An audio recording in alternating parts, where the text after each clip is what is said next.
let's close it out in style. Free money! Free money for your bookie. My college football picks against the spread. It's the segment that's sweeping the nation, Max. No, I would say it is as popular, if not more popular, than Congress. Okay. Do you think that's fair? Sure. I don't know. Oh. That's just your opinion, man. This is your opinion, man. We're doing bowl games. Got bowl games. There are 7 of them. Is that right? Sure. 1, 2, 3, 4, 5, 6, 7 games, Max. 7 bowl games. I am 67, 54, and 3 on the year. 2-0 during championship week. Basically because I picked against the Texas teams. But in any case, Max, let's start the final edition for 2017 of Free Money. The New Orleans Bowl, a bowl I wish I was at and Brady Keene is at, and I am jealous that he is at it. Troy, taking on your North Texas Mean Green, December 16th at 12 p.m. Let's get this out of the way. Oh, I'm sorry. Go ahead. You have something else to say. North Texas, a 7-point dog. Thank you. Yeah. Let's get this out of the way. New Orleans is your favorite city in the world. Boy, it's up there. It is one of your top 3 It's my cities favorite in the world. American city, for Favorite sure. American city. Yeah. For North Texas fans traveling to the game, where do they need to eat? Oh, everywhere. Okay. There are. I think Bodecker was thinking about might be going, Mm-hmm. and I sent him a list of 10 places within like 5 seconds. Okay. So if you have questions, I'm on Twitter at Max Thompson. But you, my number one place there is always Cochon. It always has been. I love Cochon. It's not easy to get in. Butcher next door, which is like their sandwich shop, is also very good. Cochon catered my bachelor party. mm-hmm. Nothing there is bad. And to be clear, you want to avoid Bourbon Street. Well, I don't know. I mean, go once. I'm not here to rain on your parade. If your idea of a good time is Bourbon Street, you do you. Okay. I don't think that's a very fun place to be. So let's talk about the game. Troy taking on North Texas. You're looking at a Troy team. A Troy team. Why is that there? But they are a team that close strong. They are the team that they won the Sun Belt. Is that right? Yeah. They won the Sun Belt, and really they did it based on defense. Their defense is fantastic and especially good against the run. They're very good against the run. So that actually is okay for North Texas because they were probably going to have to do it through the air anyway. The other thing, the offense is not amazing, but when they kind of get on a roll, they can complete a lot of passes and have these they're not this big explosive team, but they can kind of dink and dunk you to death. And so for me, the big keys for North Texas in this game is going to be to force a couple of turnovers. This is a team that does not throw interceptions, and so they probably need to, in fact, they win the turnover battle, basically by half a turnover every game on average. So for me, North Texas needs to win the turnover battle, and they need to make sure they get a good game, take care of the football for Mason Fine. I'll take the points. Give me North Texas +7. I'm going to go with North Texas +7. Your funeral, buddy. Really? Well, they beat LSU, so. No. Oh yeah, like that's nothing. Yeah, LSU. In Death Valley too. A&M beat LSU as well. Wait. No. What's next, didn't. Max? No. North Texas +7. What's next, Max? The Frisco Bowl. Louisiana Tech taking on SMU December 20th at 7 p.m. SMU and new head coach Sonny Dykes 5-point favorites. Yeah, which Kinda is surprising. Which is weird because you're going to have now all of a sudden Sonny Dykes coaching this team, a new voice in the room, taking on a Louisiana Tech team that, I mean, to be real honest, is not that good. Like they're fine. They're one of those teams that gets into a bowl game just because kind of everybody gets in a bowl game these days.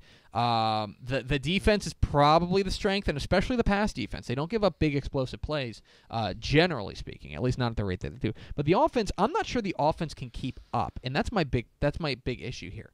To me, SMU is the more talented team, and to me, SMU is the better team. But at the same time, with all the weirdness going around that program, I'm just not sure about it. It's a lot of change at once. A lot of change at once. I'm going to take Louisiana Tech +5. I think that SMU probably wins, but maybe it's close. I can't see SMU, I don't know. I just feel like there's so much change going on in that program right now with a new voice in the room. I have a hard time believing that this coach is going to come in and all of a sudden, rally the troops. Right. So I'm going to take Louisiana Tech +5 just based on the weirdness around that program right now. Fair the enough. SMU program. What's next, Max? The Hawaii Bowl. Oh. Hawaii Bowl. Hawaii I think Bowl. you skipped one. Did I? Oh, what's Tech in? What's the bowl? The Birmingham Bowl. The Birmingham Bowl. That's not a bowl. That's not a real bowl. You want me to read it? The Birmingham Bowl. No, I've got it. Oh, okay. I've got it. I just didn't know what the bowls were because I don't care. Oh, okay. I literally don't give a bleep. Okay.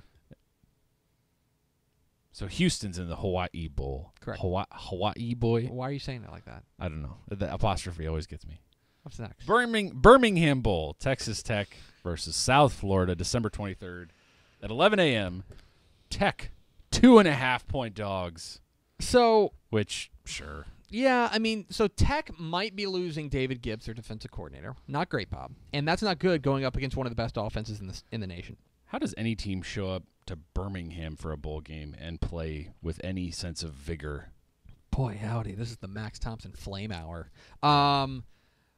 What you're going to get is what's interesting. South Florida's got a great offense, but it's predicated essentially mostly on the run and then big explosive plays. They don't complete a lot of passes, but when they do, they complete them for big chunks of yards. Their defense, especially their pass defense, is very good as well. I look at this, and I don't think that Tech is a worse team than South Florida, but this is a bad matchup for Tech. I really do think this is a bad matchup for Tech, just because of the things that South Florida does well will probably cancel out the things that Texas Tech does the best. I'm gonna take South Florida -2.5. I think they win this game by about a touchdown. I'm just not certain that Tech can essentially stop them, because I think the South Florida offense is really, really good. So I'm gonna take South Florida -2.5. What's next, Max? The Hawaii Bowl. There you go. Fresno State versus Houston, December 24th at 7:30 p.m. The Cougs, 2.5-point favorites. Perhaps you can eat some wheat thins while you're watching. I don't know Hawaii why the Cougs are favored here. Fresno State's very good. So Fresno State's very good at one thing. Okay, Fresno State's really good defensively, and so if you are a Houston fan that doesn't necessarily believe in the offense now, why would you? Then I understand it. Like I understand it from that perspective, that's close. That Fresno State does one thing really well. Their defense is really good, really across the board, but especially they're very good. They're very sound tacklers. They don't miss a lot of tackles. They don't give up those big explosive plays, which Houston's probably going to need in order to. Now their offense kind of stinks. Their offense isn't very good, and they're kind of bleh offensively, and so I think the Houston defense should be able to feast in this game. But again, as with most bowls, this game comes down to want to. And who's happy to be there? I'd be more excited to be in Hawaii. I think Houston's going to be excited to be in Hawaii. Yeah, I think they are. Give me the Cougs -2.5. I think they go to the island and come away with a win. What's next, Max? The Texas Bowl, Texas versus Missouri, December 27th at 8 p.m. The Horns are 3-point dogs to your beloved Missouri Tigers. Beloved is a word, I guess. You don't have a choice. You have to love them. I kind of have to. I am a Mizzou grad. My wife is a Mizzou grad. So this is weird because, one of the great things about when Mizzou left the SEC, which I think was a dumb idea, or I'm sorry, left the Big 12, which I think was a dumb idea. But one of the great things is that there was just a lot fewer conflicts. Right. You know, I mean, nobody could be like, "Oh, you're just a Mizzou fan," right. You know, and perception is reality, even though whatever. Right. So here's the thing about Mizzou. They are an offense that is like a freaking flamethrower right now all of a sudden. Drew Lock is locked in. And so their quarterback has been great. They got a tremendous tight end whose name is Albert something. O'Higgins, I don't know. It's Okwaronkwu or something like that. He's got a long list. Their defense is not very good. But it may not matter. The thing for me is that Texas has been losing all sorts of players. Deshaun Elliott's not playing in this game. Yeah. Malik Jefferson's not playing. This will not be the team you watched for the last 3 months. Connor Williams is not playing in this game. They're losing a lot of key players at key positions. That I think is enough to give Missouri the win. I'm going to take Missouri -3 over Texas in the Texas Bowl. What's next, Mac? By the way, at the Texas Bowl, the Mr. Texas Football Player of the Year award will be presented to the winner of that award. Who won that? What's next, Max? The Alamo Bowl. Idiots for not inviting my Iowa State Cyclones. Oh, buddy. Stanford versus TCU, December 28th at 8 p.m. TCU, a 2.5-point favorite? Yeah, I buy it. I'll tell you that for me, what's interesting about this game is that, Stanford is probably like the 20, like they're ranked number 15, right? Yeah. But they're probably like the 25th best team in the country. Right. Like they are a team that has a pretty solid defense, although they just lose their defensive coordinator, who will join us tomorrow on Texas Football Today. And the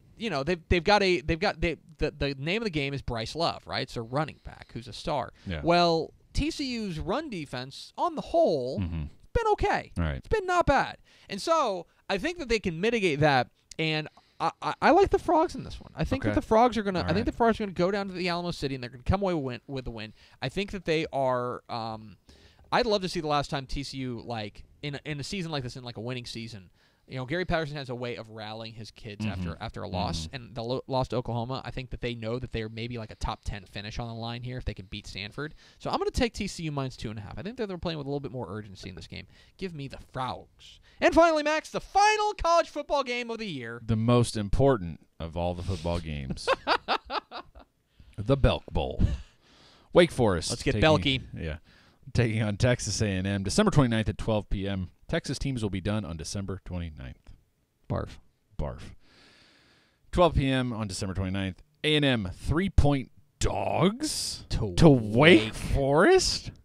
Ugh. I mean, that just kind of speaks to, I think, A&M, like where they are. Like where they are. They're in the middle of all this transition. Yeah, they're in the middle of a transition, and in a lot of respects, if you believe what we've said about SMU, then you're saying, well, then yeah, of course, Wake has got to be the favorite. And especially, by the way, this is kind of almost a de facto home game for Wake in Charlotte. Yeah. Like, this is down the road, basically. Yeah. I don't know what North Carolina looks like. Craig Way, a North Carolinian, is going to get onto me. But in any case, for Wake Forest, this is an offense that's actually pretty good, and they throw the ball pretty well. They are a team that's going to hit a couple of big explosive plays. They don't throw the ball. They don't get sacked. They don't turn the ball over. They're just kind of sound. The defense, I don't think, is great. Right. I do think that A&M under Kevin Sumlin, and I know they're not under Kevin Sumlin, but Kevin Sumlin teams have always tended to do well in bowl games. And that's what I'm leaning on here. I'm going to go with A&M +3. I think that they come out with a win, play with a little bit more fire. I think they've got the juice with the Jimbo Fisher hire. I think they know that they're doing, even without Zakoven Henderson, who remembers out for this game. But I think that they come away with a win. Give me A&M +3. So those are my free money picks for bowl season. Give me North Texas -7 over Troy. Give me Louisiana Tech +5 over SMU. Give me I said North Texas +7. I'm sorry, over Troy. South Florida +2 or -2.5 versus Texas Tech. Give me Houston -2.5 versus Fresno State. Give me Missouri -3 versus Texas. Give me TCU -2.5 versus Stanford, and give me the fighting Texas Aggies +3 versus Wake Forest. And that's free money.